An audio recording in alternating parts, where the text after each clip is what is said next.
Greetings and salutations, everyone. I hope everyone is doing well today.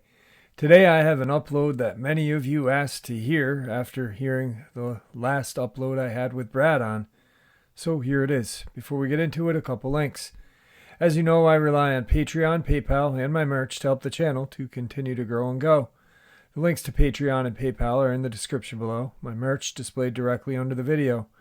Also, Dogman Frightening Encounters Volume 1 through 3, the audiobook versions. They were written and researched by Tom Lyons, narrated and produced by me, Jeff Nadolny. Those audiobooks are available on Audible, Amazon, and iTunes, the links to which are also in the description as well. Finally, last but definitely not least, if you'd really like to help support this channel to continue to grow and go, simply subscribe, click the like button, and please leave a comment. It really does help, and guys, it definitely matters. Now, everyone, I have taken far too much of your time. Let's get on with today's upload. Shall we? All right, guys, tonight I have a guest.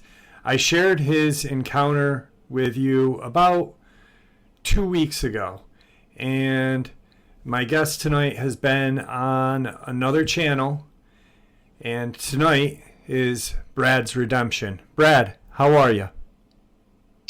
Hey, Jeff, thanks for having me.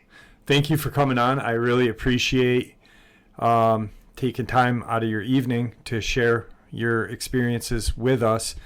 And, I have talked to you for 2 times now for, about an hour and a half, 2 hours each time. I kind of feel like we're friends. I agree with a lot of what you say and a lot of your views and feelings. And through the grapevine, like everyone knows on the channel, I don't listen to other channels. And, I've heard that you got a bad rap. And I kind of wanted to give you an opportunity to, let everybody know what your views on your encounters and why, things went down the way they did. Like I said, Brad's Redemption. I don't feel like, the way you described everything, how it went down, I don't think that you did anything wrong. So I'm going to turn the floor over to you, and you can kind of... You want me to, Jeff, would you like me to go over what I feel about that first, or would you like me to share my most recent encounter with you first? Why don't we go for the most recent encounter, and then, or... whichever you're comfortable with. No, that's how I would do it. Yeah, okay. Let's do. I'll give you the encounter, and then you can, that might jog our memory as far as what other things that we want to talk about regarding me. But you did a great job, by the way, of sharing my encounter. You read it almost word for word, short some of my expletives, but my encounter, and I want to say first before I launch into this encounter that I did not intend on seeing a Dogman. I now live in a different state, Arizona to be exact, and I had a friend who is a Canadian who drove down here. I believe it was this middle of June. I think this happened on Friday the 17th, if my memory serves. And he came down a few days before that, and he stayed, a few days after. I think he was here about a week. And he's a hunter, and he's up in, I think he's in Saskatchewan, is the province that he lives in. And I guess there's a lot of hunting there, and he's a pretty avid hunter, mostly deer and elk and that type of stuff. And he does know, he's one of my closest friends, and he does know about my previous experiences, but he doesn't really believe me. He thinks that because I'm a part-time writer, that I came up with these stories just to, test a script out on an audience. Right. And I assured him that wasn't the case. And you're not a hunter at all either. You're a collector of firearms. No, I'm nothing. I'm not tactical. I'm not a camper. I'm not an outdoorsman. I am an adrenaline junkie. I've been in a lot of fights. I like to, I've jumped out of planes. I bungee jumped. I used to surf really, really large waves when I was younger. Right. I do none of this stuff has been recently, right? In my early 50s now, so none of this is recently. But I am somebody that likes adrenaline. I love that feeling of almost losing control. And, I'm a gun guy, right? I'm not a gun nut, but, my grandfather was a collector. My father was a collector. I'm a collector. I've been around guns my whole life. I've spent probably hundreds of hours at the range. I used to be a member of a single action, which is like a cowboy gun, for those who don't know, single action shooting society member. So I got really good with that. I'm just a guy that spent a lot of time with I'm not really good with rifles, even, to be honest with you. Right. I have some rifles. I have, enough that I could defend myself, but I'm really just a handgun guy. That's my specialty. I like handguns, and I'm good with them. I'm accurate with them. At 30 yards and in, I usually don't miss. Right. And so, but other than that, I like to hike. I can hike 10 or 12 miles if I need to, and I've done it many times. So I do like to hike. I do like to be out in the outdoors, but I'm setting the stage for this so that your listeners know I'm not like a camper or an outdoorsman. I'm not tactical. I don't go in. I don't do tactical drills, or I haven't been to any tactical schools. None of that. So I don't consider myself any of those things. I just consider myself, an aging old surfer from Southern California who is good with a handgun and likes to hike. That's really, and you're not John Rambo. No, I'm definitely not John Rambo or John Wick, either one. Yeah. But I am somebody, though, that when somebody says I can't do something, or that I don't have the balls to do something, it puts a fire under me, and I'll see if I can do it just to say that I did it. Right. But getting back to my most recent, I just was setting the stage for some of your listeners who haven't heard me on another channel. So my buddy Kevin shows up, and he's there a few days, and he says, I'd like to do a little hunting. And so I said, okay, whatever. So I found a spot north of Flagstaff. You gave the where it was when you read it, so I won't go over that. But it was north of Flagstaff, east of Flagstaff, in some mountains that are set aside. I guess if you can hunt there. And it wasn't deer season, though, which was interesting, because I told Kevin, he had mentioned, I'd like to get a deer, but he, as a hunter, I'm sure he knew this, although he's from Canada, maybe he didn't know our laws here, but it wasn't hunting season, and I told him that. And he's got a little bit of money, so he said, well, even if I get one, I'll just, and then there's a pretty big fine if you end up shooting one that's out of season. It's pretty substantial fine. But he said, well, if worse comes to worse, I'll just pay the fine. So I said, fine. So we ended up, we found a place to go. So this would have been Friday, June 17th. So coming up on a couple of months ago now. And we got in the car and we left, I don't know, 6 or 6:30 in the morning. It was about an hour and a half, maybe hour and 40 minutes to get there.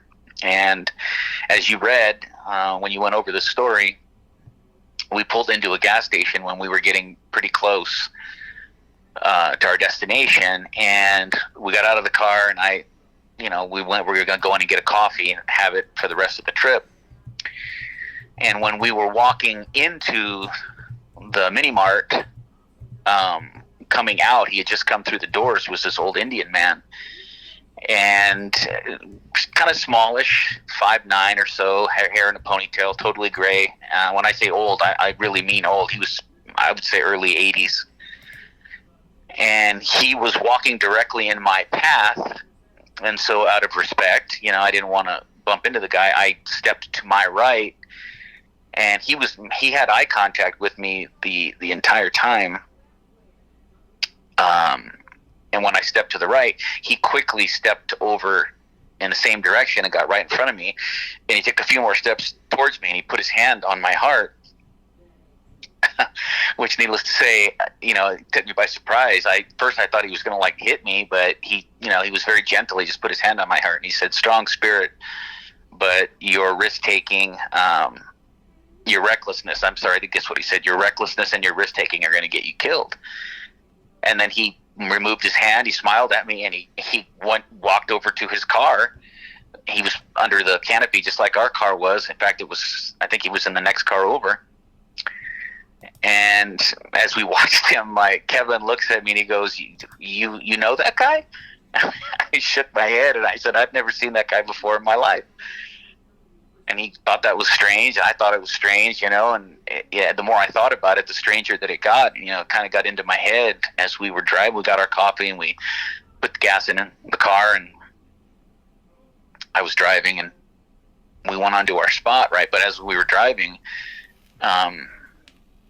that kind of started getting into my head, like, how could he have possibly known that? How would he know that I'm a risk taker? And how would he know that, I've been told earlier in my life that I have a, quote unquote warrior spirit, or a strong spirited person, independent, and which is what I took it. That's how I took it, to what he meant. And I don't know that for sure, but that's how I took it. And, so as we were driving, Kevin mentioned that, he goes, "That's really odd that guy would say that." And I said, "Yeah, I said, I told you, weird stuff has happened to me my whole life, man. So this isn't anything new." But I said, it is kind of odd that he knew that. And I don't typically believe in any of that Indian or Native American, if you will, mumbo jumbo stuff, the curses, and I don't believe in any of that stuff, really. And but I have to admit that I thought it was odd that he knew those things about me, even though we'd never seen each other before. So we got to our site, parked the car off on the side of the road, and Kevin said to me, like, "How you feeling today?" or something along those lines. And I said, "I'm good. Why?" And he's like, "Well, I feel like, really doing some hiking. So let's go way back up in there." I said, "Okay, whatever." And he's my age. We're both born in the same year. He's a little bit smaller than me. He's about 5'11", maybe 180 pounds. And for your guess, I'm a fairly decent sized guy. No giant, but I'm about 6'3", maybe 230, 228, somewhere in there. And he was carrying a Tika rifle, which is a very, very nice rifle, a high-end bolt-action rifle, 7mm. And then he had I think it was a CZ 9mm that he was carrying as his sidearm. And I didn't have a rifle with me, for your listeners and those listeners who have heard me before.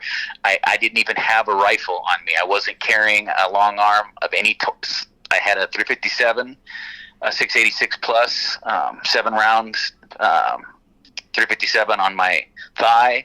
And as usual, I was carrying a 2.5-inch in my ankle holster that underneath my pants.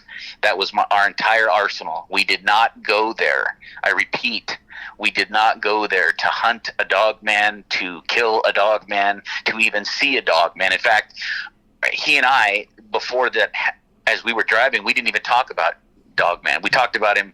We talked about Dogman when he first got here. Right. We talked about it a little bit, but we didn't talk about it at all. Yeah, you were under the impression, like you stated, that, and you said, hey, if you shoot a deer, it's going to be a lot of money.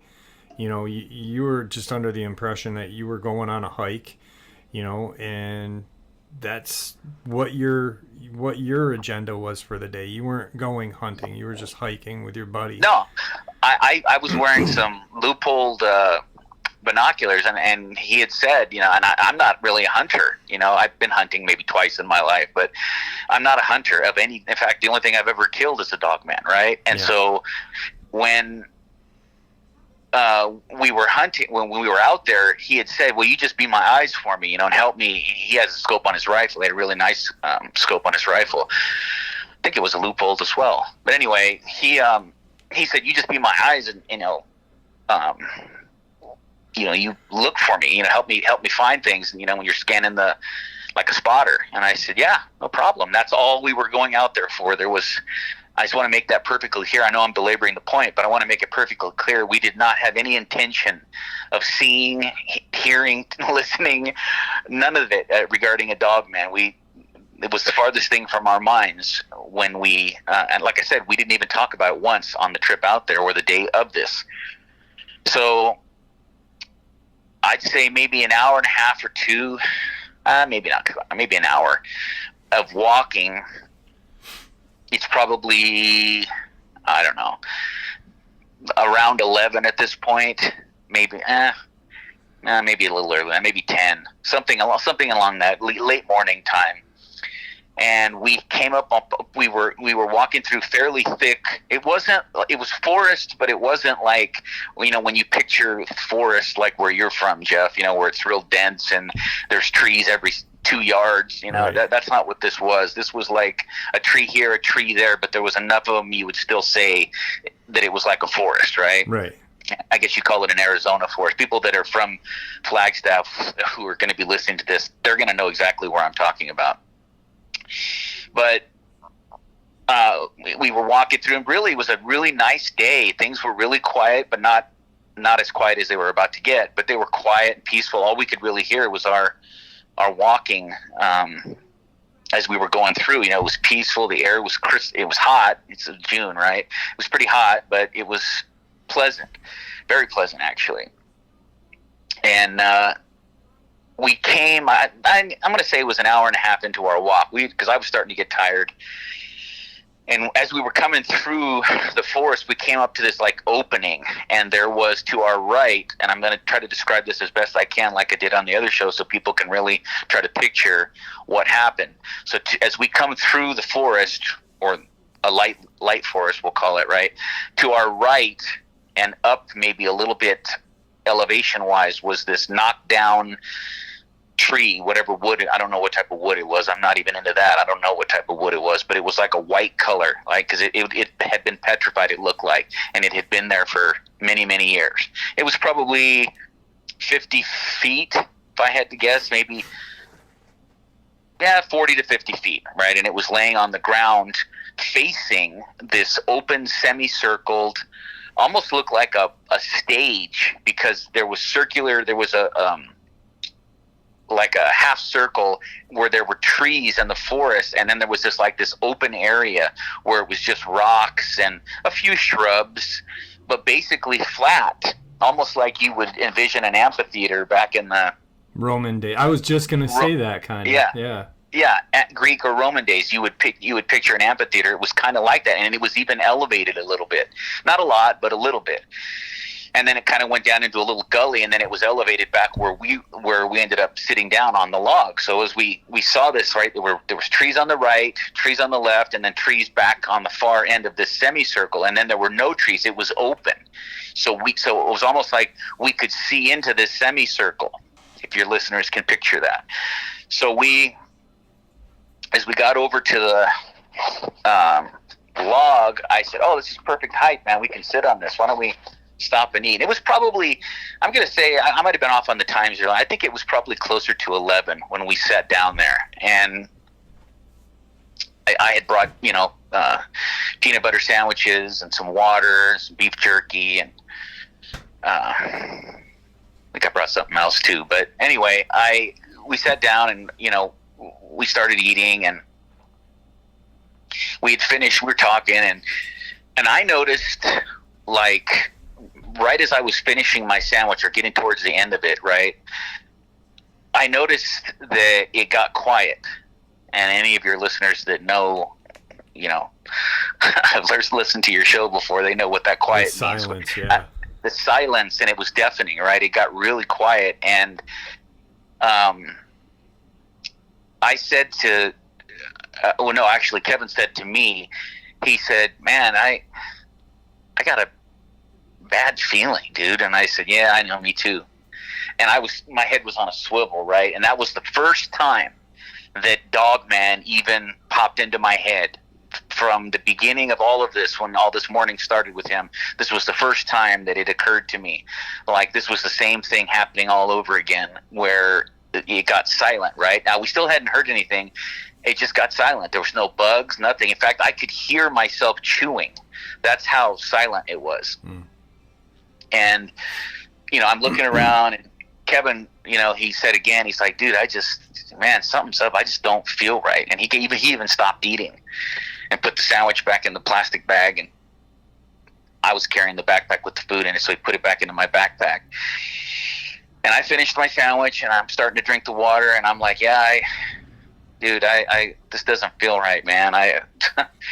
And so we were kind of worried, and he's like, well, do you want to go? And I said, well, I don't see anything. I don't see anything. I don't hear anything. And he's like, are there bears here? And I'm like, I don't think so. I mean, maybe black bear, but I know there's not grizzly. Right. Even in northern Arizona, I'm pretty sure there's no grizzly bear or something that big, right? And I don't think there's wolves either. So I said, it could be a mountain lion or something like that. But I said, you got a 7mm. It's not going to be a problem if it's a mountain lion. So we sat there, and then I don't know. I'm trying to remember exactly how long after that we had decided we were going to get up and keep walking a little further into it, because there was where the semicircle was. There was like a I don't want to say an opening, but that's for lack of a better word or term. There was kind of an opening on the far side, because we were in front of the semicircle. And if we kept going straight, we would go back into the forest, right, and keep walking. And there was a hill in the distance, and he wanted to kind of get to the base of that hill. So I said, okay, well, we're not that far from that, so let's just keep going. When I sent you that email, it was still fresh in my mind. Right. Or more fresh in my mind. So whatever it says in there is probably more accurate. I'm trying to do this based on on my memory. But it seems like I said to Kevin, because I'm hard of hearing, and I said to him, did you hear that? And he goes, no. So I'm listening, and then it sounded like, to me, like somebody walking, right, through the brush. A ways away from us still. It was kind of distant. Okay. And so Kevin goes, oh, yeah, now I hear it. So, I put my binoculars up. I'm looking around. I don't see anything. And he looked through his scope. He didn't see anything. And I said, well, I don't, that could be anything, right? And so, but sure enough, maybe 15 seconds after I said that, we see this like really large, I don't want to call it black.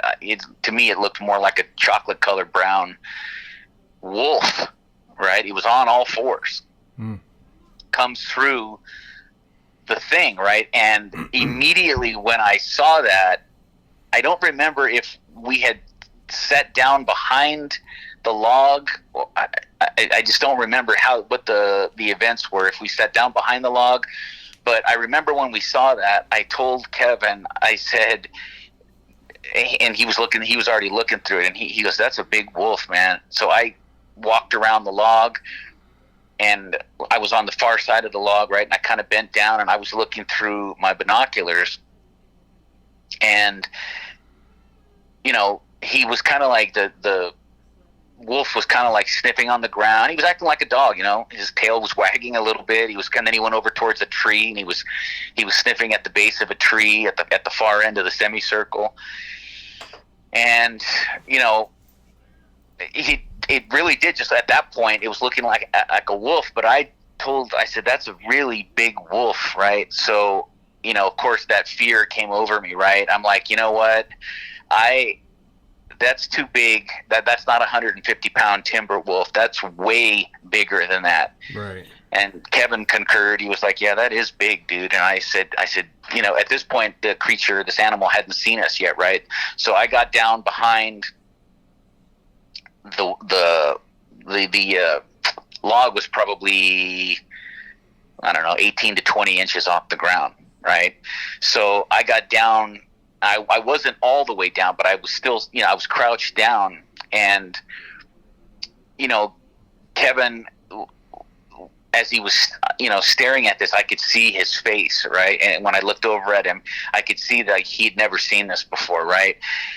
Something this large before, right? And he kind of got this, like, I don't want to say he went white, but that's what it appeared to me, is that he was kind of going white on me. And as he was looking at it, he turned his head and he looked at me and he's like, dude, I don't think that's a wolf. And when he said that, I looked through my binoculars, right? And as I'm looking at this thing, sure enough, this thing like stands up, right? And when it stood up, I can't tell you. I think I said it in the letter or the email that I sent you.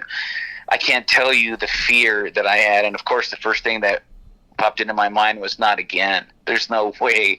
And that's what I told you earlier when we were talking. This is hard to believe that this could happen to somebody this many times. Yeah. I understand it's hard to believe. I get it, because I would have a hard time believing it. But here it is. Here's this animal standing on its hind legs, and now it's like sniffing into the air. And when I saw it sniffing into the air, I knew it had caught scent of us, right?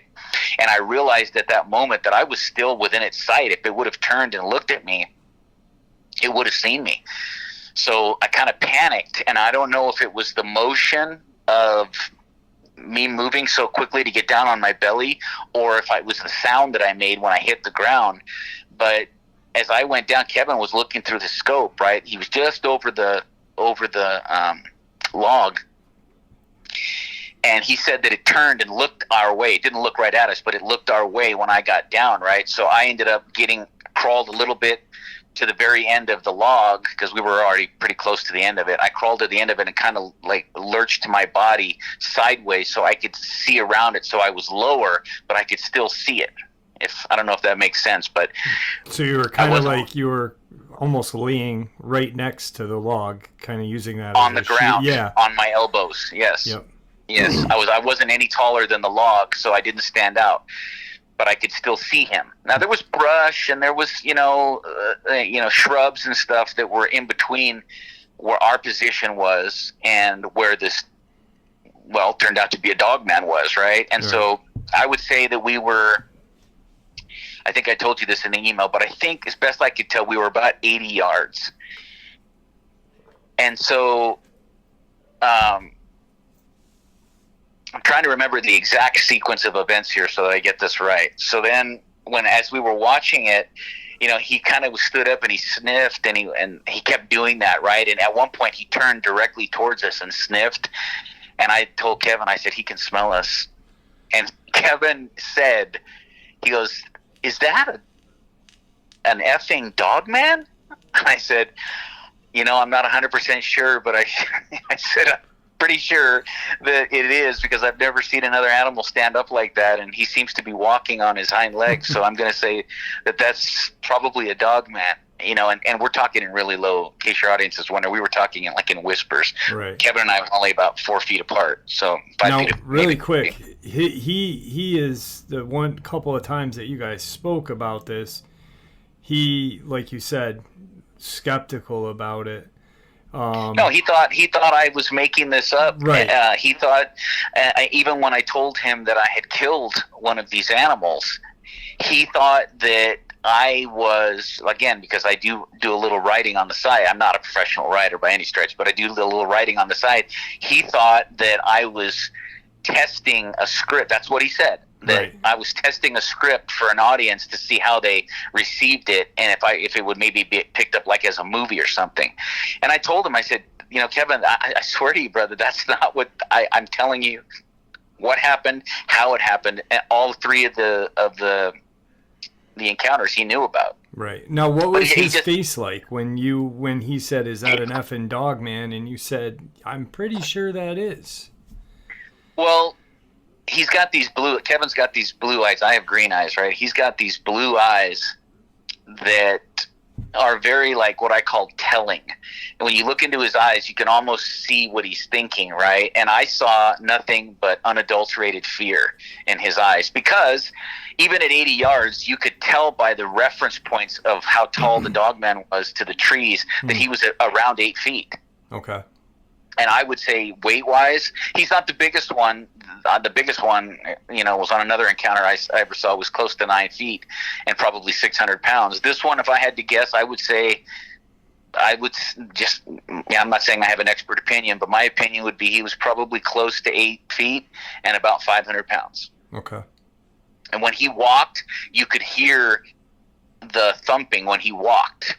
So he must have had some weight. If he was only 150 pounds, you wouldn't have heard him as he was walking through the forest like we did from that distance, right? Yep. So now I'm trying to remember the exact sequence of events at this point. So when, Kevin and I were talking, I looked at Kevin and I said, shh, because I had seen him look our way a couple of times. Now, I don't think he saw us because he didn't act like he did at all, but he did look our way a couple of times. So I'm sure he either heard, and they have great hearing, right? Yeah. That he either heard the rustling or maybe the whispers or something, but he just couldn't place where it was. I have to say to anybody listening, I never even drew my gun. This entire encounter, what I'm about to tell you, I never even drew my gun. I never even pulled my gun at all. Right. Evan was only using his to look through. So at some point, again, if people, go back and listen to what your show from 10 days ago or a couple weeks ago, if they want the exact, and I'm trying to do this on memory, and if I'm off on the sequence of events, what I'm saying is absolutely true and how it happened, but what I want to get right is the sequence of events, and that's what I'm not 100% sure that I'm giving the right sequence of, say, like this happening before that happened, but the sum and substance is there. So at some point when we're watching him, right, I hear again, like coming from the opposite side of the semicircle, I hear more footsteps, also heavy. And so now the Dogman, who's he's looking around, sniffing, right? He's just doing what Dogmen do, right? He didn't appear, in my opinion, I don't think he knew that we were there 100% yet. He was about to know, but he did at that moment. I don't think he knew. Okay. And so here comes this, I'm just going to say, a man, right? Here comes this really large, after we heard the crunching of leaves, we noticed, and I'm watching this entire thing through my binoculars, and these are really good binoculars, so I can see everything perfectly clearly at 80 yards. Perfect. And I hear this crunching, and I noticed that at one point the Dogman then turns immediately. He takes about 3 steps back, and he's facing whatever this is that's coming through the other side. There's probably, I would say, 15 yards between the Dogman, and here comes this large, for lack of a better descriptive term so your audience understands, Nordic man with, like I said, and I don't want to belabor the point, but, I really like women, so I don't want people to take this the wrong way, but he was the most beautiful man I've ever seen. Right. And he comes through the forest, and he's, wearing this, I mean, the clothes didn't look that outlandish, but they just didn't, he had a black mock neck on, or maybe it was dark gray, and he had a light gray, what I would call like a windbreaker looking thing, and then these pants on that were a similar color to the jacket, or no, actually they were a little bit darker. They were more like the mock neck, and then he had these like kung fu looking shoes. They weren't kung fu shoes, but that's what they looked like to me because they didn't really have a heel on them. And he had this like wrapping, like like the World War I soldiers had those things that they'd put on over their boots, so their boots wouldn't get caught in stuff, and then like it would come up above the bottom of their pants. Yeah, so things couldn't get in their pant too. Yeah. Right. It was similar to that, but it was just cloth that he had wrapped, he had wrapped tightly around. Okay. and he was wearing these like dark colored kung fu shoes, right? And he had socks on. The only thing you could really see of him, everything was covered except his hands and his face. And he looked sunburned, but he had this, what I would call a long flat top type hairdo. I told you this in the interview, or in that when we first talked. He looked like he was much better looking than Dolph Lundgren, but that's who he reminded you of from Rocky IV. Right. Just that same type of haircut, platinum blonde hair like that, these piercing blue eyes that I could see through the binoculars. That's how blue his eyes were. I could see them looking through the binoculars at 80 yards away. Okay. So that should tell you how blue his eyes were. Right. And here he comes out, right, and he's wearing, now it wasn't a katana, but for lack of a more descriptive term, that's what it appeared like, and people don't know that's a samurai sword, right? It looked like a samurai sword, maybe a 2.5-inch blade, and then he had look to me, I don't know this for sure, I'm just speculating here, but it looked like a matching dagger that was maybe 12 inches long. Okay. On his hip, on his, I guess you call it his hip, on the opposite, which would have been his right side. Right. And he not to correct you, but 2.5 foot you meant, right? Not 2.5 inch. Yeah, sorry. Okay. I just wanted to get that so people could, there was no mistake. Yeah, not 2.5 inches. That would have been a problem, right? Yeah, definitely. So, and he had this like scabbard on the back of he had some sort of a strap that was holding the scabbard on the back, right? And you could see the sword handle sticking up above his head. Now, for your audience, when I say that this man was large, I'm not just saying it because I'm at 6'3" and we'll call it 230. I'm not a giant, but I'm a pretty decent sized guy. And this guy was, well, later on, as I get into the story, I know for sure he was about 6'8", but I even guessed him at that when he first came out. I said, this guy's got to be 6'7", 6'8", 265 pounds, a large man. Right. Not just a 6'3" guy and the 225 pounds. No, this was a large man, and you could see that he was muscular through his clothing, and his clothing wasn't tight, it was baggy. Okay. Well, at least the jacket was kind of baggy, but the mock neck looked like it was tight, but he had a jacket over it, and you could still see how big this dude was. So he comes through this like opening, and as he comes through, the Dogman kind of looks surprised and takes another few steps backwards. And as he does that, this man reaches behind and he pulls out the katana, and he does that thing, and I know you mentioned it, I don't know what it's called, but people who know swords will know what I'm talking about. That thing where you twirl it in your hand, right? Yeah. And he does it with one hand, right? And he just, he moves the sword, right? And at that moment, I think that was the moment where Kevin said, "Are we on a movie set?" And I looked at him and I go, "It kind of seems that way, right?" We're whispering, right? It kind of seems that way. And then Kevin, I think it was a little before that, now that I'm thinking about it, but again, go back and read the story if you guys want the actual. Yeah, I'll put the link to the story in the description, so people. I'm trying to get the sequence of events, but I think I'm off on that. But Kevin at some point had said, "Are we on a movie set?" And I'm like, "It sure looks like it, right?" But there were no cameras, there was no other people. We were totally alone, so I don't think we were on any type of a movie set, right? I mean, I just don't. But Kevin had said when this guy came out, Kevin lost his composure a little bit, and he gave away our position. And he kind of was babbling, and he's like, "Dude, should I shoot it? That guy's gonna get killed, man. That guy's gonna get killed." Yeah. And when he said that, both the Dogman and this individual looked. It's almost like we interrupted their about to be battle, and they both turned and looked at us, and I knew at that point that they knew we were there, because Kevin, he had lost control a little bit. He said it way too loud, and I knew they heard us because they looked as soon as he said it. And he said it a couple of times, and he's like, "Dude, should I shoot it? Should I shoot it?" And I said, "No, man, just be quiet. Be quiet." He kept going, and I looked at him, and I don't normally talk to my friend that way, but I could tell he was he was scared, right? And so I said, "Shut the F up."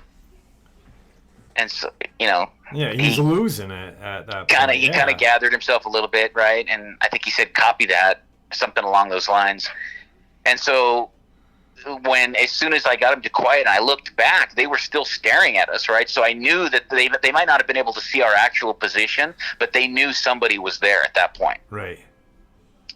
So the Dogman took 2 steps forward, and when he did, this man tilted his sword back and put the tip right against his forehead and closed his eyes.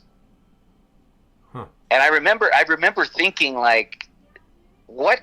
I remember my exact thought was, who in the hell is this guy? Because he seemed so calm, so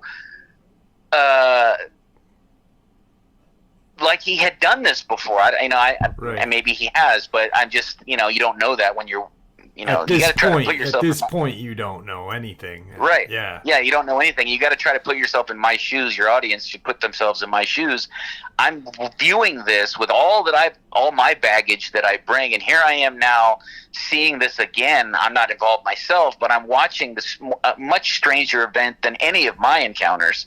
I'm watching this strange event unfold, and here's this tall Nordic-looking, Anglo-looking dude closing his eyes when he's got a Dogman 30 feet in front of him and putting the tip of his spear against his forehead, and looked to me like he was praying. That's what it looked like. And then he opened his eyes again. He did that twirl in his hand, and he pointed the sword right at the Dogman. Right? And they kind of stood, and they weren't moving. Both of them were just kind of locked in a stare. I don't know if they were thinking about what they were going to do, but then all of a sudden, it kind of took me by surprise how quick. I know how fast they are, but when you see them move, it's always, a little overwhelming to see just how quick they move, right? And he closed the distance so quickly. But what was more startling was how this guy brought the katana up to his right and slashed down, if your audience can understand what I'm saying, slashed down from top right to bottom left. And as he did it, he kind of did I don't even want to, I don't know how to explain it, but he was able to do that and move. He twisted his body and he moved. And while he was moving, he ducked because the Dogman swiped with his left hand and he had his claws out. He swiped with his left hand, and the guy was able to avoid it, but he had put a deep gash in the chest, so deep that the Dogman put his hand up on his chest, and he turned around, and when he turned around, you could see the ray. He was bleeding from his chest big time. The Dogman and this guy were standing in the opposite places they had been when they started this fight, right? The man was on the other side and the Dogman was on the other side, and they had squared off again.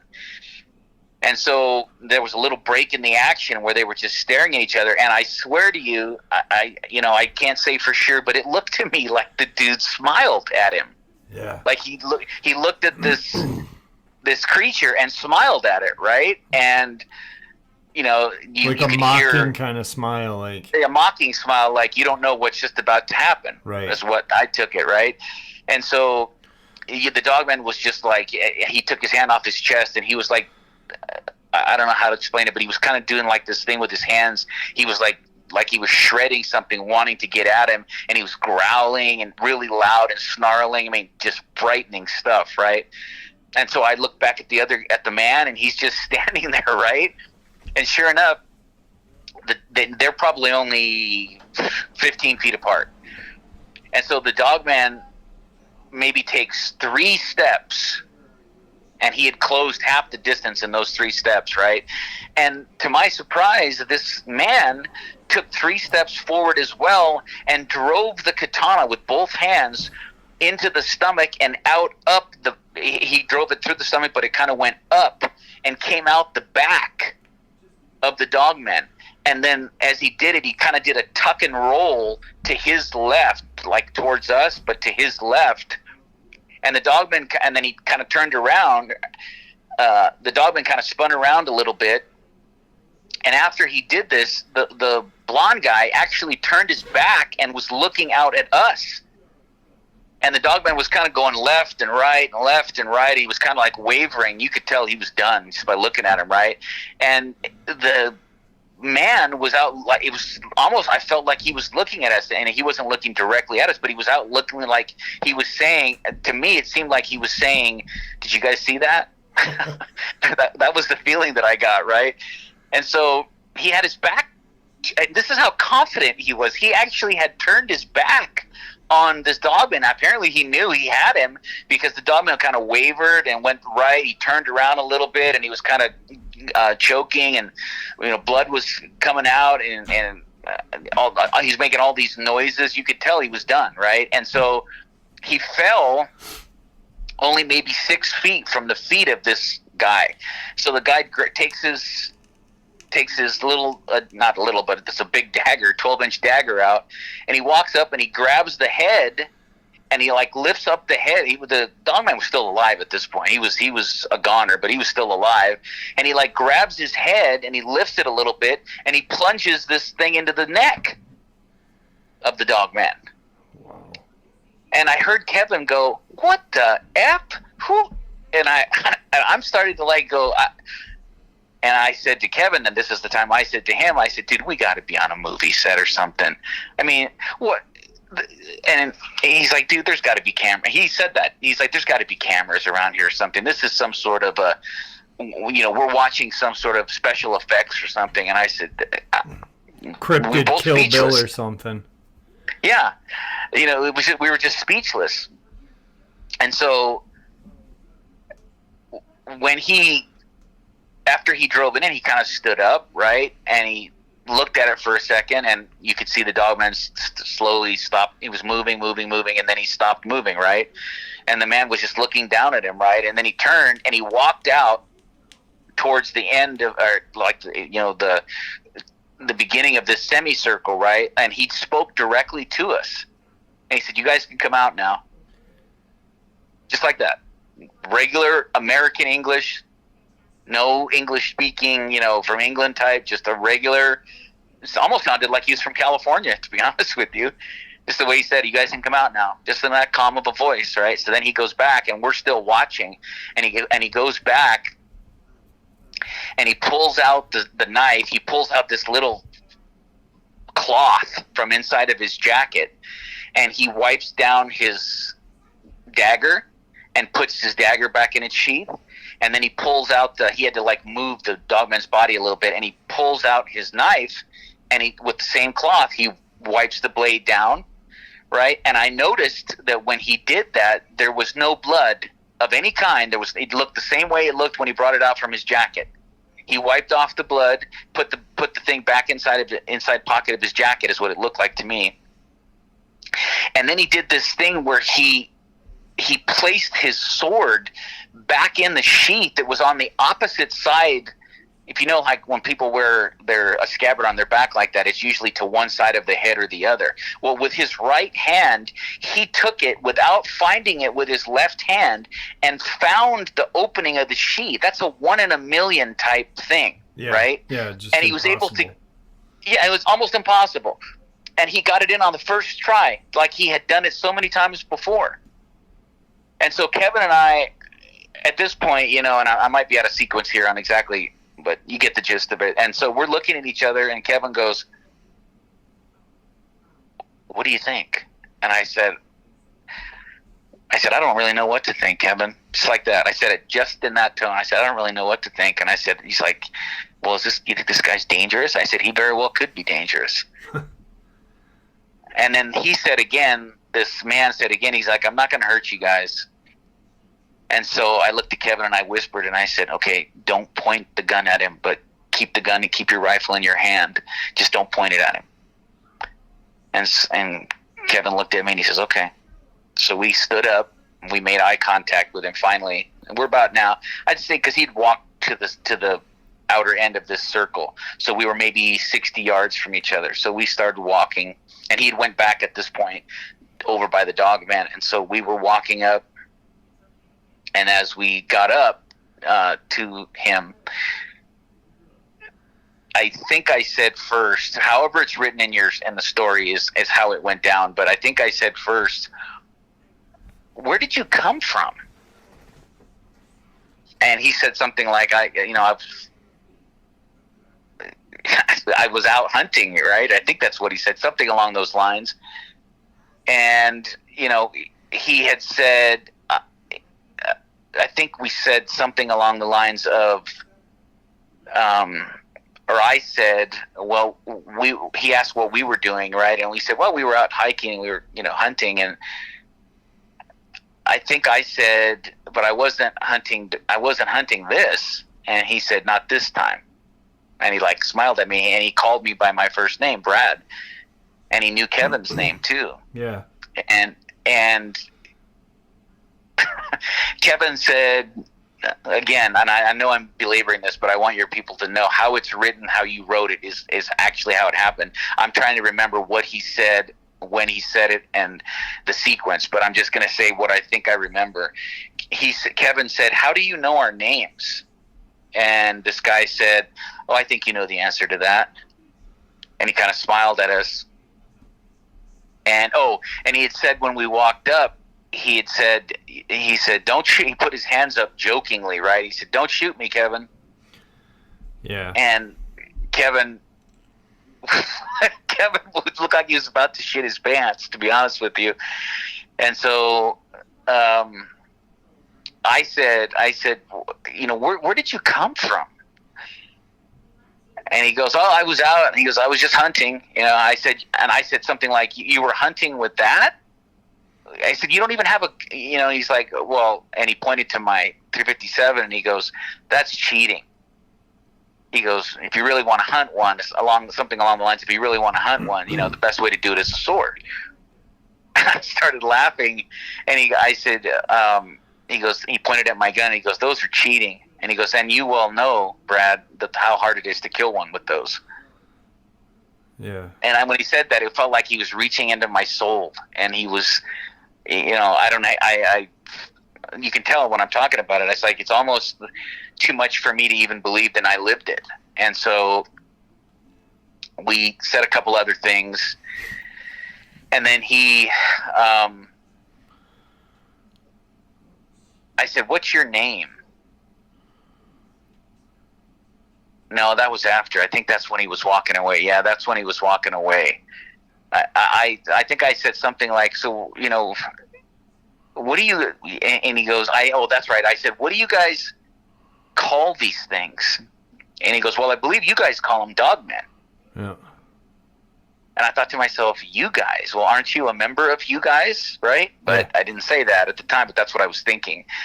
And I said, well, what do you guys, and I kind of joked when I said that. I was, kind of had a smile on my face. I said, well, what do you guys call them? And he goes, well, they have many names, but the one we use most is Hellhound.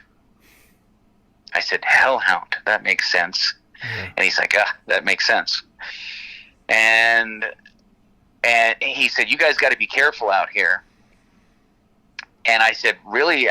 And then I don't think you wrote this I don't think I wrote this in the email, but I forgot. But he had said, he was out here for you, Brad. And I said, who was out here for me? And he pointed down at the Dogman. And I thought that's what sent chills through and I said, really? We didn't, and then I reiterated, I said, we didn't come out here to hunt this. We came out here just to hike, and Kevin wanted to get a deer or something. Right. And he's like, well, he was here, he was here because you were here. And I just kind of shook my head, and I was, I didn't know what to say. And he goes, you guys really got to keep your head on a swivel when you're out here. And I said, yeah, no shit. And he kind of chuckled. And he said, well, I guess I better be getting back. And then he picked up the ankles of both legs and and like you would carry if you were going to drag something behind you, right? Some sort of a big animal, you would grab them by the heels, right? Yeah. And in this case, it wasn't a heel. You know what the Dogman feet look like, right? He grabbed them by like that thing on the back of their foot. Kind of like that ball thing at the back. Yeah, that ball thing, exactly. That's how I would describe it too. and he started walking towards the opposite end of the semicircle, like he was going to go back into this. There was an opening on the other side of the woods. Not an opening, but there was enough room between the trees that he could walk, dragging this creature, right? And I said, so that's it? And he goes, I'll see you again, Brad. And then he got maybe 10 feet away from me, and maybe not even that, maybe 7-8 feet away from me.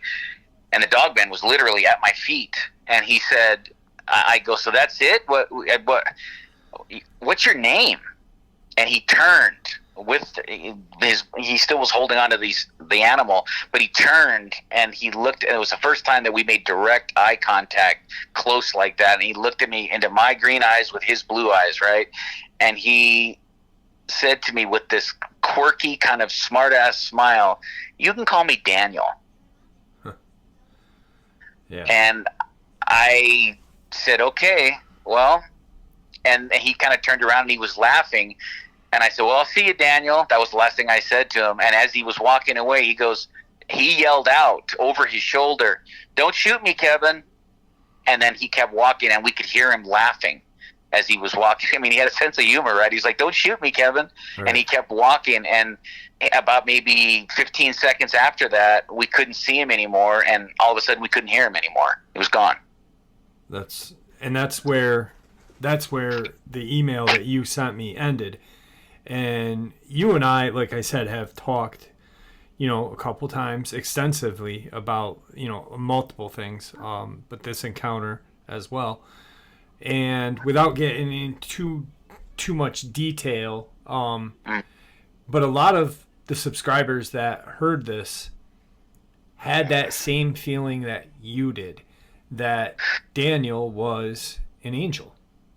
I don't believe in, I know that you may, or some of your listeners may believe in the ancient alien thing. I don't believe in the ancient alien. I believe that, without getting biblical, but Yahweh our God is God, and he has angels, and they look like this based on this research that I've done. Not every single one of them's blonde, but they always appear as Caucasian men with green or blue eyes in my research. And I have to say, as soon as I saw him, as soon as he came into my view, and you know how that old saying is, whatever your gut tells you when something first happens is usually right. Right. And my gut feeling was that this was an angel, because, okay, Jeff, he was too big. I'm not saying there aren't men that size. There's plenty of men in the NBA. Yeah. There's plenty of men in the NFL that are that size, but they're not perfect like him. Right. He was perfectly proportioned. The face, like he had you described him. His teeth were like so white that they gleamed in the sun. Right. He had the perfect lips, the perfect straight, Anglo nose. His ears were small. He had a small forehead with a full head of this platinum blonde. One blemish on his hand, because all I could see was his hands and his face. But they had no blemishes, no freckles. He didn't even have any face hair, now that I think about it. He had no face. It didn't even look like he had a beard shadow. Okay. It looked like there was no shadow, but he was sunburned, so I could tell that he'd been out in the sun before. So is it possible, to any of your listeners, is it possible that this was just some dude? That was just some badass dude? Yes, it's possible. It's also possible that we stumbled upon some hoax or movie set thing, and we just didn't realize that we were involved in it, and they brought us into it, I guess you'd say, and we, Yeah, but you'd think you'd hear it, Yeah, we would have heard people. We would have heard people, and we saw no cameras, and we looked, too, yeah. After. I even spent time after Daniel had left, I spent time, looking around, is this being captured on film? Right. I was looking around, it wasn't. This was a real incident. I mean, I can't say with 100% certainty. You can't say anything for 100% certainty. No. But I can tell you that this individual was perfect in every way. Like I said earlier, I've never seen a more beautiful man than this. Right. Any woman that saw this man would have said, "My God, he's perfect." Right. And not only that, he was huge. This dude was a badass. And by the way, he was more than 260. After when I got up close to him, he was at least 40 pounds heavier than me. And so he's probably 270, 275 maybe. Right. At 6'8". This is a big big dude. Just perfection. Like you Perfection. honestly think, for me, when I read it and then heard it again and thought about it, the way you described him, the way you described how he just, you only heard him slightly. You heard that Dogman coming in for a period of time. This was not, he was like there. And then he grabs the Dogman and leaves, but you don't hear him after that. He refers. We heard him for about 10 seconds. Right. But then nothing. And then refers to the Dogman as a hellhound. Really, just to me, says this was an angel. And what did he mean? What was the most telling moment for me, I think, is when he said, "You guys call him Dogman." Well, and knowing your names, knowing our names, the anticipation but what did he mean Kevin by was that, though, thinking about shooting him at one point. You know what I mean? Or whatever, with a sense of humor. I mean, it just. I don't know, man. I like I said, he didn't include himself in you guys. Yeah. And then he said, "We call them."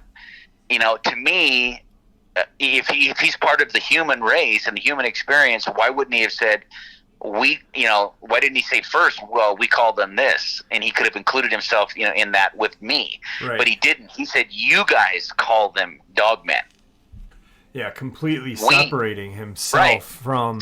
Exactly. Right, exactly. Right. I mean, he could have been like, around here, you guys call them, but, where I'm from, we call them. But he didn't. He just said, you call them.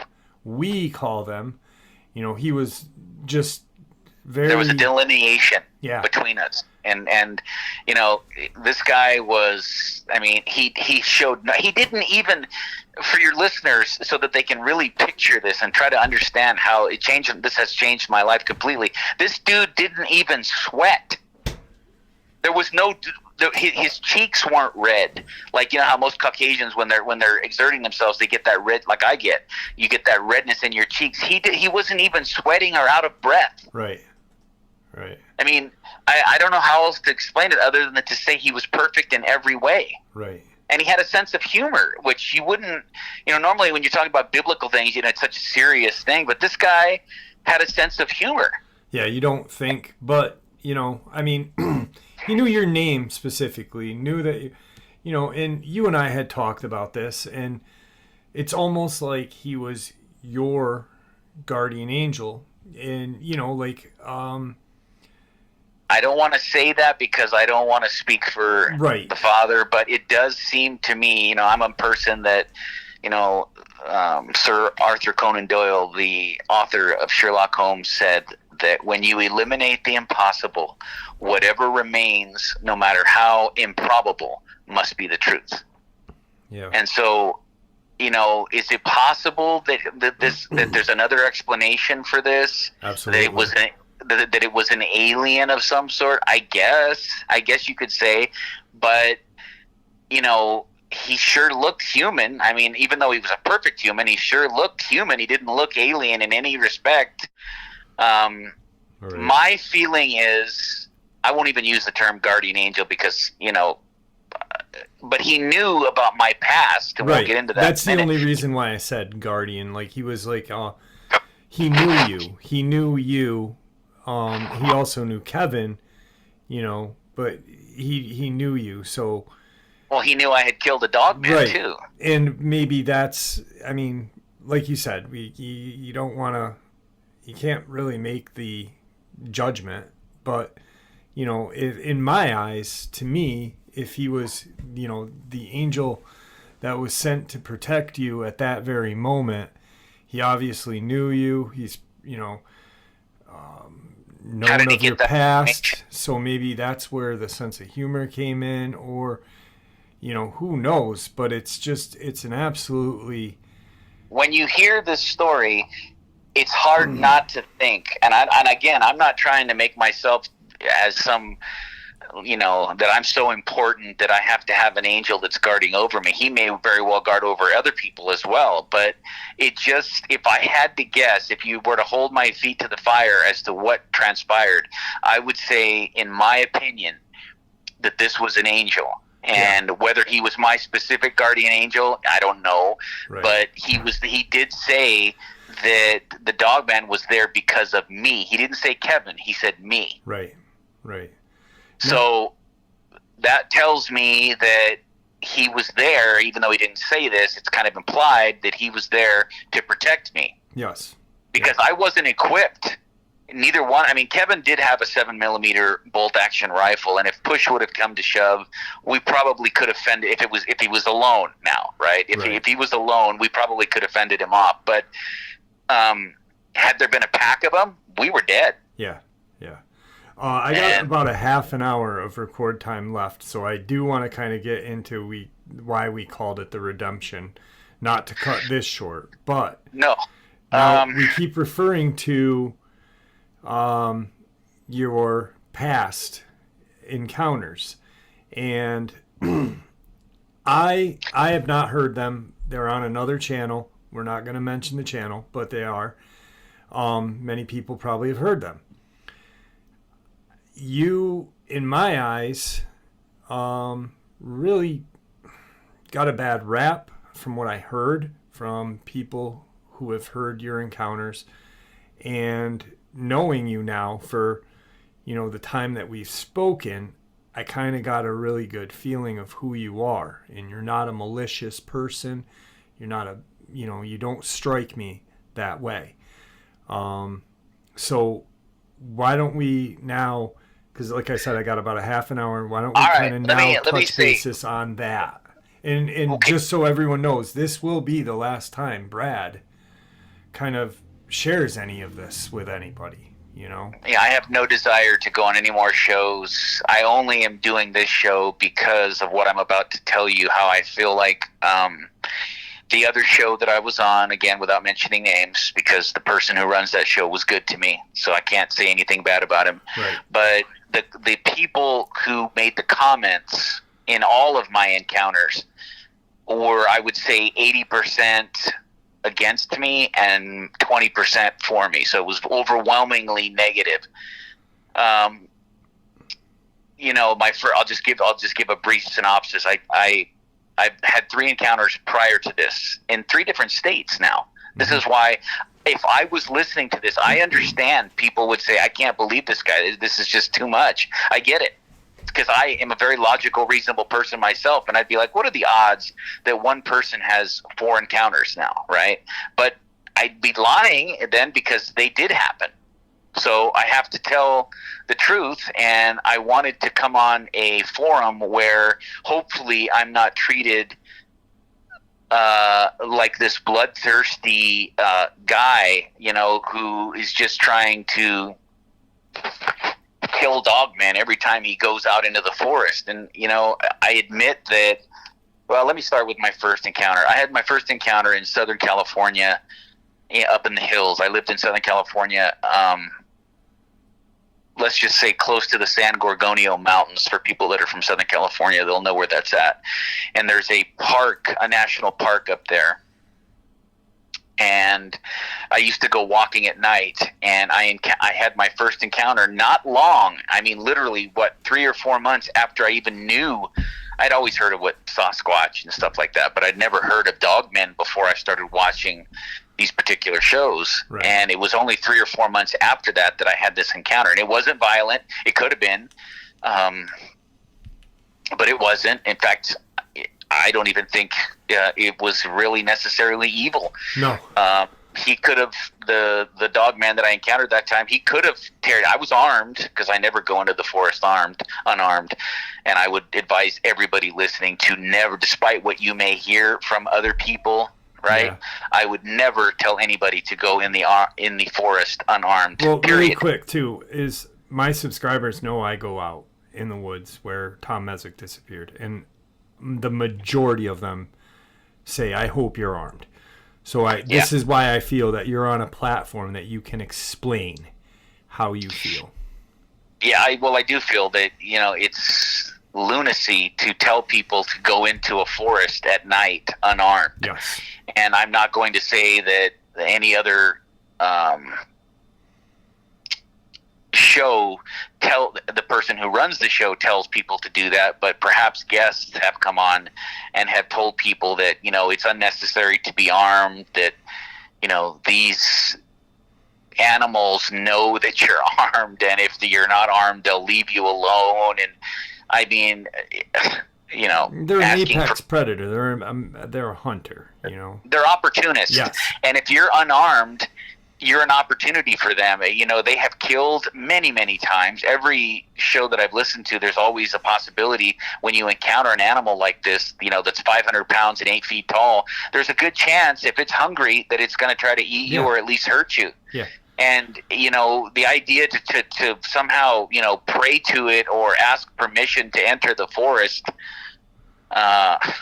I don't want to make fun of other people, but if you're that dumb that you're going to go into the forest at night and get on your knees and pray to one of these animals to give you permission to go into the forest, sorry, but that's not how I roll, number one. And number two, you're going to get people killed telling them to go in unarmed, because then if you're attacked and you have no way to protect you, what's to stop you from being torn to shreds and literally eaten? It's dangerous. It's very dangerous. It's not logical. It's yes. These animals don't like. One thing I learned in my encounters is these animals do not like gunfire. Now, I don't just mean when you hit them with it. They don't. You can see them when it's close to them and gunfire goes off. The way that they flinch, they don't like it. Yeah. So if for no other reason, to have a gun with you when you go into the forest, day, night, whenever, and even if it's a 22, at least if you can have, showed one of these creatures that you're armed, I think you're much more likely to be left alone than going in unarmed and just assuming that they know because they're all knowing, or, you've prayed to them or whatever. It's ridiculous to me. Right. But anyway, that was my first. I was in Southern California, and then my second one. First one, really quick, just so people know. Sure. That first Dogman that you saw, I believe the way I remember you telling me, it stood up. You had your firearm out, and you kind of did like a hand gesture, like, "Hey, let's just kind of." But it saw your gun. It kind of recognized what a gun was, and you both went your separate ways. Well, he was standing. I heard growling to my right. I was on a trail, and I heard growling to my right, and I just assumed it was a coyote or something. Yeah. But when I got to a clearing and I could see in to my right, off the trail into the little forest area, I could see about maybe 50 or 60 feet from me these yellow eyes looking at me, and they were over by a tree, right? And I was sitting there, I'm thinking to myself, man, that's a really large coyote, and I don't think there's wolves Southern California, even up in the hills, but it stood up then, right? And it was probably 7:10, if I had to guess, because later the next night I came back out there and stood right where it had stood, because at 6'3" I wanted to see how much taller it was than me, right? And I would say it was about 7'10", and he, as he put one hand up on the tree, he was staring at me with his yellow eyes, right? And I was looking right at it, right? And at one point, he kind of drops down on all fours like he was going to come towards me, right? And I had a 357. It was a 686 4-inch on my hip, and I had a little 38 special that I carried on my ankle. I never, even before Dogman, I never go into, because you could run across crackheads, drug addicts, bikers, humans, and they're probably more dangerous than Dogman, because if you're out there alone, you're at their mercy. Yeah. Well, I'm never going to be at anybody's mercy. I'm sorry. That's one of the reasons why I love guns so much, is because of the great equalizer, right? I mean, You can be outnumbered, but if you know what you're doing with the gun, you can save your own life. Exactly. So anyway, when he dropped down on all fours, I pulled my 357 and I aimed it right at him, and I really felt that he was reading my mind, and I was saying, you might get here and you might attack me, but you're going to take 7 rounds before you do. And he stared at me for another second or two, and he kind of they say that he smiled. I don't think it was a smile, but it was more where he showed his teeth to me. And then he kind of stood back up again, and we had a moment where we were just looking at each other, and then he I don't know, maybe 30 seconds. He was holding the tree. We were looking at each other, and then he dropped down on all fours. I'm just giving the cliff notes here. I'm not giving the whole story because we're on time budget. And then he dropped down, and he looked back at me once again as he turned around, and I looked at him, and then he did this jump. He took a few steps. He did this jump where it was he looked like 30 foot almost. He jumped away from me and to the right, so I couldn't see him because he was behind trees, right. And he was gone. Yeah. And that was my first encounter. And then there was, I didn't have any nightmares or, some of the people I've heard on other channels talk about, oh my God, I had nightmares. I mean, I already believed that these animals existed, but I never thought I would see one, especially in Southern California. But then when I went, again, I'm just going to give a brief story. Then I decided after I read the comments, I decided, because people say you can't kill these things. These animals are otherworldly. They go in and out of dimensions and all this other, they'll try to keep it G-rated, all this other stuff that was being said. They can cloak, some of these people said, and I was like, wow, okay, this animal looked like a pack animal to me, just a very large pack animal. And so I made a decision that I didn't read those comments, by the way, for several months. But when I did, it kind of struck me the wrong way. And like I told you, when somebody tells me I can't do anything, it puts a fire under my ass. And I said, well, if you guys say I can't do it, then I'm going to do it, right? And so some of the people who made the comments, now again, 20% of the people were like totally on my side, like, leave this guy alone. He's an adrenaline junkie. Yeah. But the other 80% were like, you can't kill these animals. They're supernatural. The idea of hunting one, because I had mentioned in the pre-interview that I wanted to go hunt one, that I thought that was going to be like my last, as I'm in my early 50s now, I thought that was going to be like my last big adrenaline. Yes. I don't speak for people, and I hate when when people do it. But I want to say this, and I said this to you. When you're an adrenaline junkie like yourself, in your 50s at the time, you're getting older. You've surfed, you've skydove, you're into firearms. A lot of people who are into firearms and are adrenaline junkies go on big game hunts. Okay? They go across the ocean in Africa, hunt lions, hunt hyenas, whatever, dangerous animals. You wanted to, I'm not speaking, once again, I don't like speaking for people, but you're not uber wealthy. You're not like Thurston Powell III. You're going to go and, put your elephant gun on your shoulder and, do this. But you were like, you can't kill these things. Okay, yeah, I've got firearms that can. I want to see if I can, because adrenaline junkies. And once again, adrenaline is a drug. So you were just like craving kind of that rush, that feeling. Well, it was that coupled with the fact that people had said you can't do it. Right. And so I put together a team, a guy that had worked for me in the past who was a long range, actually won some tournaments, long range shooting tournaments, and then a Marine that I met in Oklahoma where my mother lived at the time. And we now live in Arizona, but time she lived in Oklahoma, and I went out and I met this Marine who worked for my stepfather, who's now passed away. And I put together a little team, and we decided that we were going to go hunt one. And long the short of that is that we went out and we found a pack of Dogman, exactly where Mark, the Marine that I was with, who had been wounded in Iraq,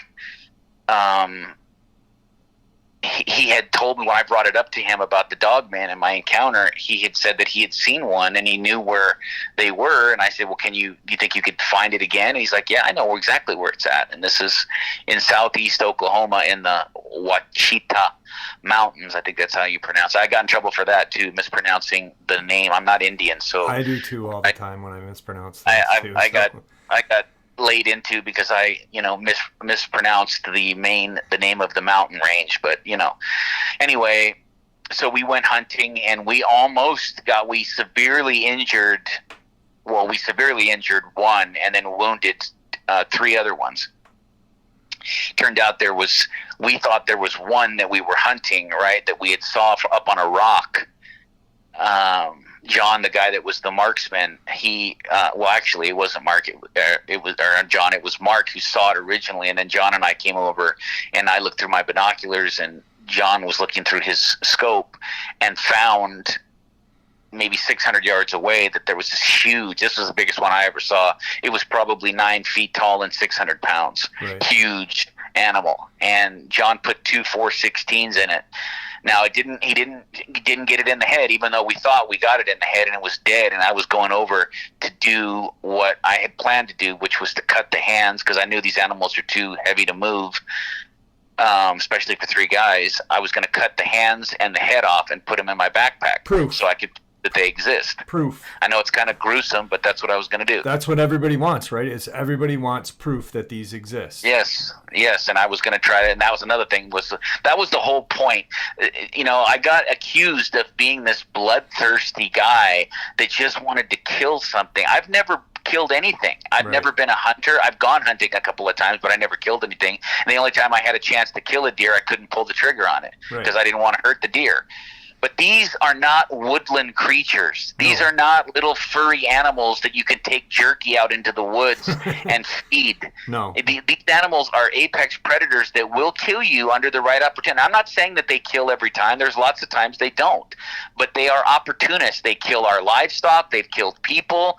They have terrorized people.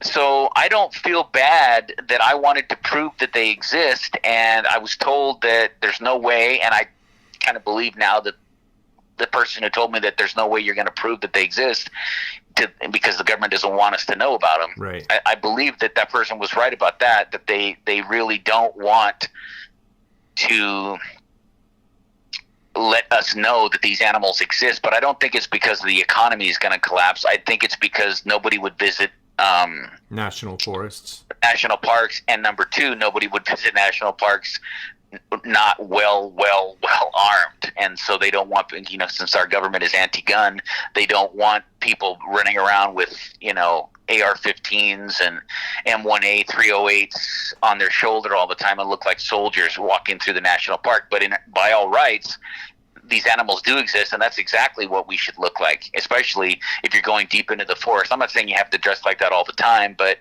if you're going to go deep into the forest and you're going to be away from a lot of people and you're on your own, you should be heavily armed. Absolutely. In my opinion. Absolutely. So anyway, to make a long story short, we didn't kill any of these dogmen. We gave it a great shot. We wounded 4 of them. I personally wounded 1 with my handgun. I had a Glock 10 millimeter. I had other handguns with me, but I used a Glock 10 millimeter, and I hit one about 5 times, 6 times. And Mark wounded 1 with he had an AR-10. He wounded 1, and then John not only wounded the 1, he wounded a second one that was coming up behind me that I didn't see. Yeah. And I'm telling you that part of it because on the 3rd encounter, and then we made it out of there, and the commenters after that were, oh my God, this guy's trying to kill dogmen. These are creatures that should be left alone. They should not be hunted. These are spiritual animals. And look, I'm not saying that it's not possible that there's other types of dogmen that are more spiritual, I guess, if you want to say that. But what I saw, my opinion is, and based on my encounter, these are just pack animals. Right. There's some sort of a hybrid pack animal, and in my opinion, they're the result of the fallen angels thousands of years ago taking and splicing men's DNA with wolf DNA, not ancient alien stuff. I'm talking about the fallen angels, literally, like the biblical story that, because there's some parts of the ancient alien they have right, in my opinion. It's just that they don't call them angels. They say they're aliens. But right. I believe that they're angels, and they were doing, they were trying to corrupt Yahweh's creation, and this is how they did it, by mixing all the DNA, and that's why we have pictures of these animals on the hieroglyphs. This is why we have stories of these in the Middle Ages. Yeah. Yes, Anubis, and this is why we have stories in the Middle Ages. I don't believe, and no offense to your listeners, but I don't believe in werewolves. I believe that all those sightings back in the Middle Ages were dogmen. Yeah, like I don't think any of my subscribers believe they transform. That's Yeah, 100%. That's a theoretical and biological impossibility. Yeah. Yep. All Because right, you would destroy the flesh. There's no way that you could go back. If somebody did change like that, it would be one time, because there'd be no way that they could go back, because they would have torn the skin to shreds. Yeah. We're coming up on time. I want to make sure that you get your last part out, though. Okay. So the last encounter was in August of 2021. I was leaving Oklahoma. My mom and I were moving. I take care of my mother, and we were moving back to Arizona, which is where she's lived, all of her property. And I went with a guy named Mike. I'm just giving you the short story here. I went with a guy named Mike. He's like a camper, outdoorsman, not really a hunter. He hunts occasionally, but he's more like family. Good friend of the family. He also worked as a handyman for my stepfather, and the 45 that he was carrying when this happened was a gift from my stepfather. Right. And he was carrying a 30-06 rifle. I went out there. We were not hunting a Dogman when we went out there. I went out there because I wanted those wounded animals to know, because in the comments the people had said, oh, you left with your tail between your legs, you got ran out of there, they could have killed you, but they chose to let you live, and there's no way you're ever going to go back there, you left with your tail between your legs, blah blah blah. And then I was just painting me out. Not only was I bloodthirsty, but I'm also you're a coward. Yeah. Now I'm a coward. And it's like, okay, well, how much of a coward was I, because I went out there in the first place, not once but twice. Right. And this time I went out lightly armed. And that's another thing. I was accused of being heavily armed. I was carrying 2 40 cal handguns and a 40 cal carbine. Not exactly what you would want to take if you're going to go hunting Dogman. Absolutely not. I did not go out there with the idea that I was going to hunt a Dogman, but I did want them to see me. Yeah. I wanted to stand in front of them, or at a distance anyway, and let them smell, because they know your scent, supposedly. And I wanted them to know that I had the balls to show up again after what I had done, because we had inflicted a lot of damage on them. Yeah. And suffice to say, I saw one. The opportunity presented itself. I know we're running out of time, so I'm just giving you the short part here. It presented itself. I did not intend on killing one, but the opportunity, right, there's that word again, opportunity presented itself when I could see that it was by itself. He wasn't in a pack. And, I tried to make contact with it, and I saw that it had a circular scar on its what would that be? Its right shoulder. And that's where John had hit it with a 416. This wasn't the one that took 2 416s. This is the one that John hit that was coming up behind me. He hit it in the shoulder. When you guys were leaving. Well, right before we were bailing out of there, right. When we realized that it was 5 of them and it was too many. Yeah. And we were bailing out of there, and he hit it so hard he knocked it, and it went behind a boulder or a tree, I guess, whatever it was, and we never saw that one again. I didn't think he killed it, and obviously he didn't. If that is the same one, I don't know that for sure. I don't know if it was the same one, but I think that it was, because it was in the exact area that we were in. Right. So I ended up killing one. I chased one down. I fired at it. At first I tried to communicate with it, not, in a big way, but I said, hey, it's me. And I knew when he looked into my eyes, I could see there was recognition. And I fired at it. Well, I tried not to fire at first. I just wanted to get up close to it. I wasn't pointing my gun at it, but he dropped and was about to come toward me. So I, let him have it. And I hit him 4 times, and then he started to run to my right back into the forest. I fired 4 times more at that point, but I only hit him twice in his back, and there was blood everywhere. I followed him into the forest, and at that point, some of the people making comments said, see, at that point, I could have let him go and not followed him. I defended myself, and I could have just left. Right. Yeah, that's true. I could have, but at that point, I had committed. Yeah. I had committed. I said, you know what? I've already wounded him. I think I can kill this son of a bitch. Also, really quick, too, for the people that, you've already wounded it. So by you hunting it down and killing it, you're also, for those people that, you're putting it out of its misery. For those people that, that's how I saw it. Like that's how I saw it. You started, you committed, let's finish the job. Yeah, and I had a feeling that I could, and so I ran in after it, right? And I was, thinking about, should I put another magazine in? I didn't. I went with what I had. I had a 6-hour P226 is the gun that I used. I sent you a picture of it with a 13-round magazine, and I had one in the pipe when I started, so I had 14 rounds. Later on, afterwards, when I ended up killing it, we counted the wounds because we pulled the body out to take pictures, and we counted 12 wounds. So I must have missed it 2 times because I didn't have any more bullets in my gun. Right. And then after I wanted to say something that was like smart and funny, or smart ass to this creature, because I've been told that they can understand our speech or the way that our voice, the tones of our voice, what we're trying to say, right? So I looked at it and I was trying to think of something really like kind of witty. Deep and witty to say, and I couldn't. I could only think of those words from Samuel L. Jackson in Kong Skull Island when he's talking to King Kong, and he says, "Man is king."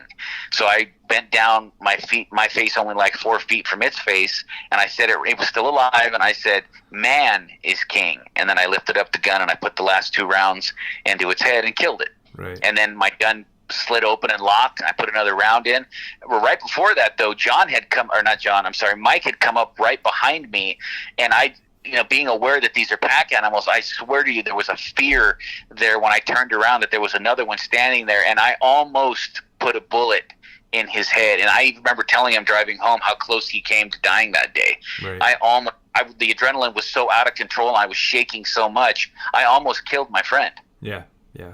All right. And then really quick, we're almost on time, but I wanted to emphasize for you the redemption part, because I don't and you don't feel that you did anything wrong. No, I don't feel I did anything wrong, other than, I decided to take a risk that maybe I shouldn't have taken for my own safety. Right. But it's my life, and I enjoy pushing the limits. Yes. I've always enjoyed that, and that's why I did it. And, like I said, I'm more scared of what happened after I killed that creature, having the pictures erased from my phone. Yeah. You want to share that quick before we... Well, somebody in the comments said that I had said that I was holding up my phone to see if it had service, and then as if like I needed to have service so my camera would work. But maybe I didn't say it when I was in that interview, but what I meant by that is that I realized when I saw that I had service that I could use my camera for my pictures. And maybe I wasn't elaborate when I described that, but that's what it was. I'm well aware that you don't need service to use your camera on your phone, right? I get it. I've had a phone since smartphone since 2011. I get it. But anyway, they had said that I was exaggerating, or, then I told the story about how the scariest part wasn't the Dogman. The scariest part is when we got in the trunk, when I escaped and we were driving away, Mike and I, the guy that I was with, were smiling at each other because we thought we had about 20 pictures of these animals. Yeah. So even though I didn't have a hand or a head, at least I had pictures with my foot in every picture to show scale, right? And when we got in the truck, the pictures were gone. All right. 20, not one remained. And the key emphasis point on that is there was service, and the only way they would be able to access your phone is if you had service, and we're only talking about one entity that wants to keep these things a secret from us. Right. We don't have to say what entity, right. But everybody who has half a brain should know there's only one group or organization that would have the ability. And people said, well, how did they know? And I believe, this is my opinion, that some of these animals are chipped, and when they die, they're alerted to it. Right. Absolutely. There's no other explanation, in my opinion, for it. But I just feel overall that the majority of the people, because I know we're running out of time, the majority of the people who heard these interviews made me out to be either one of two things: a bloodthirsty killer, or this guy that's just, I made up this entire story and that I did it just for, I guess, for attention. But I don't need that attention. If I really wanted attention, I would give my real name. Right. You're not gaining anything out of any of I'm these not gaining interviews. anything out of this. No. There's no money involved. These are real stories that really happened. And as far as bloodthirsty goes, I'm saying here and now, I have never killed any animal other than a dogman. Right. Hunting You couldn't a even kill a bird, deer. You couldn't kill a deer because I you couldn't didn't even pull want the to hurt trigger on it. a deer. Right. No, I didn't want to hurt it. But these animals are different. Yeah, yeah. Before we end, I just want to I want to just say this, that you emphasize on opportunistic and things like that. Hyenas are opportunistic. It'd be no less than going in the desert or some part of Africa where a hyena is, and almost getting attacked by one of them. You would shoot it to protect yourself. Yes, you Right. did go hunting one, but these things have killed multiple people. There's multiple accounts of these things killing people, terrorizing people. The one Livestock. thing, yeah, livestock. The one thing that, in Palmyra, Maine, a family was circled. The one thing that you did, and you just admitted to it, was you risked your own life. Everyone else that was with you was signed on to it and knew what they were getting into.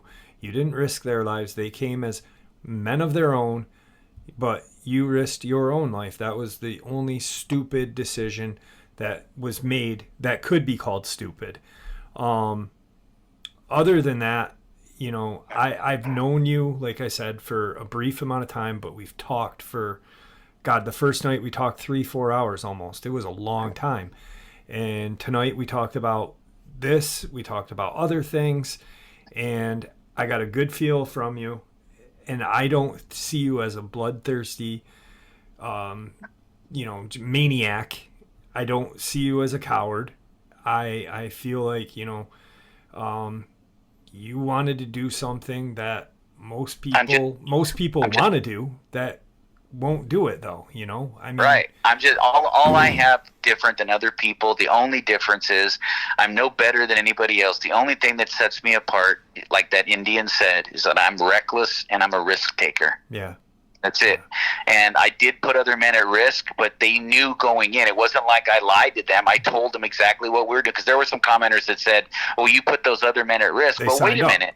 I told them what we were. It wasn't like I said, hey, we're going to hunt bunny rabbits. Right. Right? I told them what we were doing, and they signed on to it. These are grown men, almost my age. They made their own decisions. So I just wanted to say in closing, I feel like I've gotten it off my chest. I wanted to say these things because I felt like the majority of the other audiences that listened to it, like I said, they either said I was bloodthirsty or I was being a bullshit artist, and neither is true. I'm just a normal guy that decided to take a risk, and I had the balls to go do it. That's how I view it, and I did it, and I'm never going to do it again.